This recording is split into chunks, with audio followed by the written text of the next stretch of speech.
Hello everyone. ఈరోజు మనకు TET and డిఎస్లో వచ్చేటువంటి చాలా చిన్న టాపిక్ అండ్ ఇంపార్టెంట్ టాపిక్ అండి. ఈజీగా మార్క్స్ స్కోర్ చేసేటువంటి క్వశ్చన్ ట్యాగ్స్ గురించి తెలుసుకుందాం. క్వశ్చన్ ట్యాగ్ డెఫినేషన్ చూసినట్లయితే, question tags are not complete questions in itself. These are a form of questions attached with a statement. Question tags అనేవి కంప్లీట్గా questions కావండి.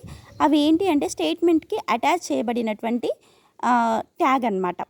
They acts as a confirmation to the statements and to seek the attention of the listener. మరి ఇవి ఎలాగ act చేస్తాయంటే ఆ స్టేట్మెంట్కి ఒక confirmation ఇవ్వడం జరుగుతుంది. అదేవిధంగా లిజనర్ ఎవరైతే ఉన్నారో వారి అటెన్షన్ని మనము సీక్ చేయడానికి కూడా ఇది యూజ్ అవ్వడం జరుగుతుంది. అంటే వాళ్ళు వింటున్నారా లేదా అనడానికి మనము అవునా, నిజమే కదా, అలానా అనేటువంటి ట్యాగ్స్ని మనం యూజ్ చేయడం జరుగుతుంది అనమాట.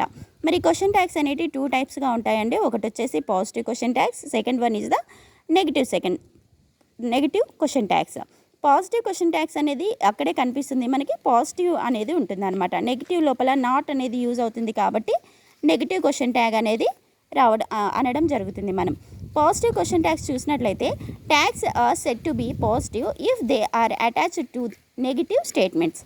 మరి పాజిటివ్ క్వశ్చన్ ట్యాగ్ని వేటికి అటాచ్ చేస్తామంటే నెగిటివ్ స్టేట్మెంట్స్ ఏవైతే ఉన్నాయో వాటికి మనం పాజిటివ్ క్వశ్చన్ ట్యాగ్ని యాడ్ చేయడం జరుగుతుంది. ఎగ్జాంపుల్ వచ్చేసి she is not working.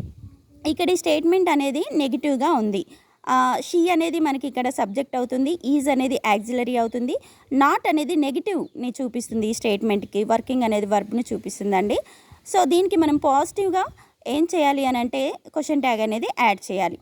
So మనము క్వశ్చన్ ట్యాగ్కి యాక్సిలరీ ఏదైతే ఉందో యాక్సిలరీని తీసుకోవాలి అండ్ సబ్జెక్ట్ తీసుకొని క్వశ్చన్ మార్క్ అనేది పెట్టాలి. ఈజ్ షీ అనేది క్వశ్చన్ ట్యాగ్ అవుతుంది. అదేవిధంగా నెగిటివ్ క్వశ్చన్ ట్యాగ్స్ చూసినట్లయితే, tags are said to be negative if they are attached to positive statements. ఏ క్వశ్చన్ ట్యాగ్స్ని అయితే పాజిటివ్ స్టేట్మెంట్కి మనం అటాచ్ చేస్తామో వాటిని నెగిటివ్ క్వశ్చన్ ట్యాగ్స్ అంటాం. ఎందుకు అనంటే ఇక్కడ నాట్ అనేటువంటి నెగిటివ్నెస్ని ఇచ్చేటువంటి యాక్సిలరీని మనం తీసుకోవడం జరుగుతుంది కాబట్టి. ఇక్కడ చూడండి, వీఆర్ రీడింగ్. ఇక్కడ వీఆర్ రీడింగ్ మేము చదువుతున్నాం అనేది పాజిటివ్గా ఉన్నటువంటి స్టేట్మెంట్. ఇక్కడ ఉన్న యాక్సిలరీని ఆర్ని తీసుకున్నాం మనము, ఇది నెగిటివ్గా ఉండాలి క్వశ్చన్ ట్యాగ్ కాబట్టి నాట్ని తీసుకున్నాము. అండ్ ఏదైతే సబ్జెక్ట్ ఉందో ఆ సబ్జెక్ట్ వీని మనం యాజ్ యూజువల్గా తీసుకోవడం జరిగిందండి. సో ఈ విధంగా మనకి positive and negative question tags అనేవి ఉండడం జరుగుతుంది. వీటి స్ట్రక్చర్ని చూస్తే పాజిటివ్ క్వశ్చన్ ట్యాగ్కి auxiliary plus subject plus question mark రావడం జరుగుతుంది. అదే నెగిటివ్ ట్యాగ్ అయితే auxiliary plus not plus subject plus question mark రావడం జరుగుతుంది. ఒకటి గుర్తుపెట్టుకోండి, ఎప్పుడైనా క్వశ్చన్ ట్యాగ్ మనం రాస్తున్నామంటే కంపల్సరీగా కామాతోటి దాన్ని స్టార్ట్ చేయడం జరుగుతుంది. అదేవిధంగా ఇంకా కొన్ని రూల్స్ ఉన్నాయండి. అందులో రూల్ 1 చూసినట్లయితే, subject of a tag can never be a noun, it is always a pronoun.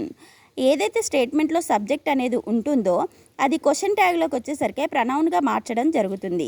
మనము ఎట్టి పరిస్థితుల్లో కూడా నౌన్ని నౌన్ లాగా యూజ్ చేయకూడదండి. ఎగ్జాంపుల్ చూస్తే మనకి ఇంకా అర్థమవుతుంది. Ram is doing homework. ఇక్కడ సబ్జెక్ట్ వచ్చేసి రామ్. రామ్ అనేది ఏముంది అక్కడ, నౌన్గా ఉంది. మనకు రాసేటువంటి క్వశ్చన్ ట్యాగ్లో నౌన్ రాకూడదు, ప్రొనౌనే రాయాలి. అండ్ ఇది పాజిటివ్ స్టేట్మెంట్ కాబట్టి మనకు యాక్సిలరీ ఈజ్ తీసుకున్నాము, నెగిటివ్ క్వశ్చన్ ట్యాగ్ రావాలి కాబట్టి నాట్ అనేది తీసుకున్నాము, రామ్ అనేది మేల్ కాబట్టి అక్కడ హీ అనేటువంటి ప్రొనౌన్ తీసుకొని యాజ్ యూజువల్గా మనం పెట్టవలసిన క్వశ్చన్ మార్క్ పెట్టడం జరిగింది. Rule number 2, question tag never starts with a capital letter. Question tag అనేది ఎప్పుడు కూడా మనం క్యాపిటల్ లెటర్తో స్టార్ట్ చేయకూడదు, క్యాపిటల్ లెటర్ అనేది రాకూడదు. క్వశ్చన్ ట్యాగ్లో ఎప్పుడు కూడా స్మాల్ లెటర్సే రావాలి. Rule 3, the auxiliary that is to be used in the formation of a tag must be in the contracted form. మనం ఏదైతే యాక్సిలరీని వాడుతున్నామో క్వశ్చన్ ట్యాగ్ లోపల యాక్సిలరీ అనేది ఏ ఫామ్లో ఉండాలి అంటే కాంట్రాక్టెడ్ ఫామ్గా ఉండాలి, ఫుల్ ఫామ్ లోపల ఉండకూడదు అనమాట. ఎగ్జాంపుల్ డూ ప్లస్ నాట్ ఉందనుకోండి, డూ నాట్ అని రాయకూడదు, డోంట్ అని రాయాలి.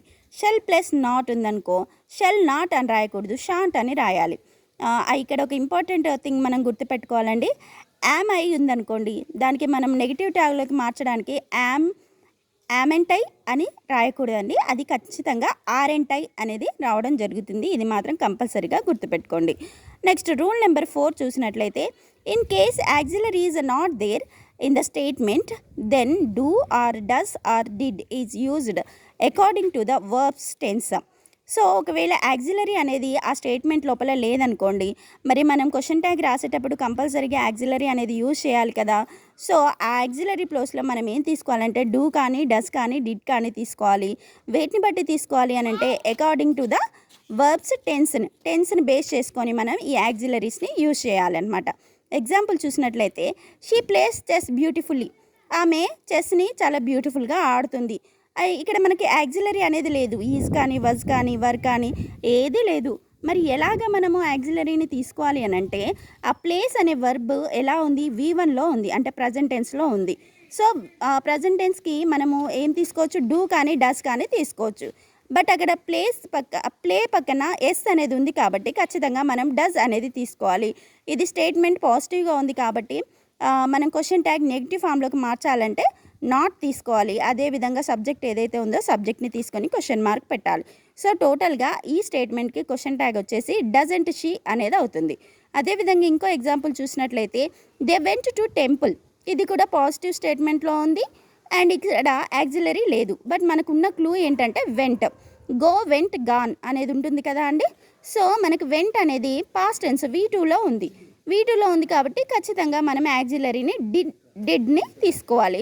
ఇది పాజిటివ్ ఫామ్లో ఉంది కాబట్టి స్టేట్మెంట్ నాట్ అనేటువంటి నెగిటివ్ది ట్యాగ్ మనం తీసుకోవాలి. అక్కడ సబ్జెక్ట్ దే ఉంది కాబట్టి దే అనేది తీసుకోవాలి. సో ఇక్కడ మీరు నోట్ చూసుకున్నట్లయితే వర్బ్ కనుక V1 ఫామ్ లోపల ఉన్నట్లయితే డూ అనేటువంటి యాక్సిలరీని తీసుకోవాలి.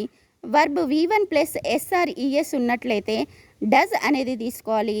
వర్బ్ 2 అంటే పాస్ట్ టెన్స్ ఫామ్ లోపల ఉన్నట్లయితే డిడ్ అనేటువంటి యాక్సిలరీని తీసుకోవాలి. ఈ రోజుకి ఈ 4 రూల్స్ని చూడండి. నెక్స్ట్ వీడియో లోపల రిమైనింగ్ పార్ట్ అంతా రావడం జరుగుతుంది. Thank you so much for watching. Please subscribe my channel and share. Thank you.